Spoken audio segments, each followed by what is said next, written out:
تمہارا یقین اور تمہاری دعائیں ہی تمہارے حالات بدلتی ہیں، اور جب اللہ تعالیٰ تمہیں خود سے رجوع کرنے کی توفیق دے دیتا ہے تو وہ قبولیت کو تمام دعاؤں کا تمہارا مقدر بنا دیتا ہے۔ جب تمہاری ہر کوشش ناکام ہو جاتی ہے تب تمہاری دعائیں ہی تمہیں ان چیزوں تک لے کر جاتی ہیں جن تک پہنچنے کا تم تصور بھی نہیں کر سکتے۔ تو پھر یہ مت سوچو کہ جو مانگ رہے ہو اسے حاصل کیسے کرو گے، کیونکہ اس کا انتظام تمہارا رب تمہارے سوچنے سے بہت پہلے کر چکا ہے۔ جو تمہیں بے چینی میں مبتلا کرتا ہے وہی تمہارے لیے اس بے چینی سے تسکین بھی نکالتا ہے، اور پھر وہاں سے راستے بناتا ہے جہاں سے تمہارا گمان بھی نہیں ہوتا۔ تو اگر تم چاہتے ہو کہ وہ تمہاری دعاؤں پر راضی ہو جائے تو پہلے تم اس کے فیصلوں پر راضی ہو جاؤ اور اس کے مقرر کردہ وقت کا انتظار کرو۔ پھر بھلے ہی تمہارا وجود کرچی کرچی کیوں نہ ہو جائے، وہ تمہیں پھر سے یوں سمیٹ دے گا جیسے تم کبھی بکھرے ہی نہ ہو۔ اور خود کو سمیٹنے کے لیے یقین لازم ہوتا ہے، اور جب تم یقین رکھتے ہو تو اللہ تمہیں یوں سنبھال لیتا ہے کہ پھر تمہیں کبھی گرنے کا خوف تنگ نہیں کرتا۔ وہ جبار ہے، وہ ہر ٹوٹی ہوئی چیز کو پھر سے جوڑ سکتا ہے جس کا جڑنا تمہاری نظر میں ناممکن ہے۔ ٹوٹے ہوئے دلوں کا ٹھکانہ اللہ کے سوا اور ہے ہی کہاں؟ بس وہی تو ہے جو انہیں جوڑتا ہے اور ان زخموں کا مرہم بنتا ہے۔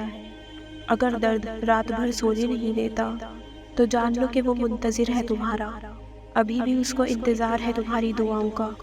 مانگ لو، ابھی بھی کچھ نہیں بگڑا، ابھی بھی وہ سب مل سکتا ہے جو تم مانگتے ہو، ابھی بھی قبولیت کی گھڑیاں باقی ہے، ابھی بھی تہجد کا پلڑا مقدر پر بھاری ہے۔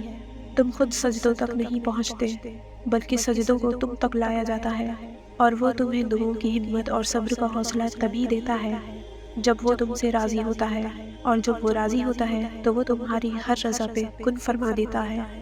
تم اس کا انتخاب نہیں کرتے بلکہ وہ اپنی محبت کے لیے تمہیں چنتا ہے۔ یہی اس کی محبت ہے کہ جب کوئی اس کے دروازے پر دستک دیتا ہے تو وہ خود تک آنے والے ہر دروازے کو اس پر کھول دیتا ہے۔ جیسے وہ تمہیں سجدے سے پہلے دعا کرنا سکھاتا ہے، ویسے ہی وہ تمہارے مانگنے سے پہلے قبولیت کے وسیلے بناتا ہے۔ وہ تمہیں پرسکون نیند سے پہلے جگاتا ہے، پھر معجزوں سے تمہاری من پسند چیز تم تک لاتا ہے، تمہیں اپنے منصوبوں سے گزار کر ہی تمہارے منصوبوں تک لاتا ہے۔ یہی اس کی مہمان نوازی کا انداز ہے کہ جب کوئی تھک کر اس کی چوکھٹ پر جاتا ہے تو وہ اسے خود میں پناہ دے دیتا ہے۔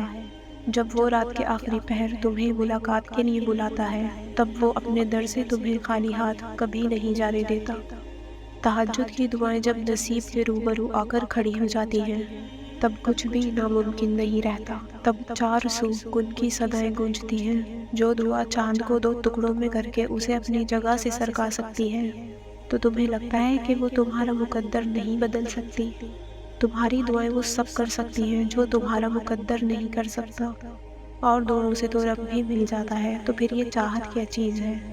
بس تمہیں یقین رکھنا ہے کہ جو اس سے مانگ لیا جائے وہ مل کر رہتا ہے۔ اللہ تمہیں وہاں سے دے گا کہ تمہاری دعائیں بھی حیران رہ جائیں گی۔ تم نصیب اور وقت سے لڑتے رہتے ہو، یہ سوچے بنا ہی کہ نصیب لکھنے کا اختیار تو اللہ نے تمہیں دے رکھا ہے کہ اپنی دعاؤں سے جب چاہو جو چاہو بدل ڈالو۔ تم سوچتے ہو کہ جو مانگ رہے ہو وہ کیسے قبول ہوگا، اور وہ تمہیں خبر ہی نہیں ہونے دیتا کہ اس نے تمہیں ہی تمہاری دعاؤں کی قبولیت کا وسیلہ بنا دیا ہے۔ اس کے سامنے تو پتے کی بھی اتنی ہمت نہیں ہوتی کہ وہ ہل جائے، تو پھر تمہارے ہاتھوں کا اس کے روبرو اٹھنا کیسے بے وجہ ہو سکتا ہے؟ وہ جب تمہاری دعاؤں کو قبولیت کے لیے چن لیتا ہے تو وہ تمہارے دل میں دعا کا خیال بھی خود ہی ڈال دیتا ہے۔ اللہ تمہیں تمہاری دعاؤں کے ذریعے ہی آزماتا ہے۔ وہ تاخیر اس لیے کرتا ہے تاکہ تمہارا یقین دیکھ سکے۔ تم خود اپنی دعاؤں سے ہی اپنا مقدر لکھتے ہو، تمہاری دعائیں ہی تم تک وہ سب لے آتی ہیں جو تمہارا نصیب بھی تمہیں نہیں دے پاتا۔ تو پھر یہ مایوسی کیسی؟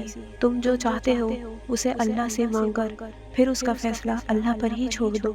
تم وہ مت سوچو جو تم سے نہیں ہو سکتا، بلکہ وہ سوچو جو تمہارا رب کر سکتا ہے، اور تمہارا رب تو سب کچھ کر سکتا ہے۔ تم جتنی دفعہ دعائیں مانگتے ہو اللہ تعالیٰ تمہیں اتنی دفعہ تمہیں دعاؤں کا جواب دیتا ہے۔ تم یہاں ایک قطرے کے لیے رو رہے ہو جبکہ تمہارا رب تو تمہیں 7 سمندر عطا کرنے پر بھی قدرت رکھتا ہے۔ تمہارا کام بس دعا کرنا ہے، عطا کی تدبیریں وہ خود بناتا ہے۔ دعا کی قبولیت کے لیے یقین بہت ضروری ہے، اور یقین صبر کیے بغیر کبھی نہیں آ سکتا، اور صبر سے بہترین عبادت اور کوئی نہیں ہو سکتی کہ جب تم اس دل کے تڑپنے کے بعد بھی اللہ کی رضا میں راضی رہتے ہو اور دن رات بے بسی سے صرف اس کا نام پکارتے ہو۔ تمہارے نصیب سے تمہاری چاہت تک کا جو یہ مختصر سا فاصلہ ہے وہ دعا ہے۔ تمہاری دعائیں ہی اختتام میں تمہارے لیے ان دروازوں کو کھول دیتی ہیں جنہیں ناممکن سمجھ کر تم ان پہ دستک دینا بہت پہلے ہی چھوڑ چکے ہوتے ہو۔ وہ اگر تمہیں آزمائش میں ڈالتا ہے تو یہ مت بھولو کہ وہ رحیم ہے۔ وہ جب تمہیں جنگ کے میدان میں لا کر کھڑا کر دیتا ہے تو وہ تمہیں طاقت بھی دے دیتا ہے کہ تم پوری دنیا سے اکیلے لڑ جاؤ۔ وقت کوئی بھی ایک سا نہیں رہتا۔ اللہ تمہیں کبھی بھی مسلسل تکلیف میں نہیں رکھتا۔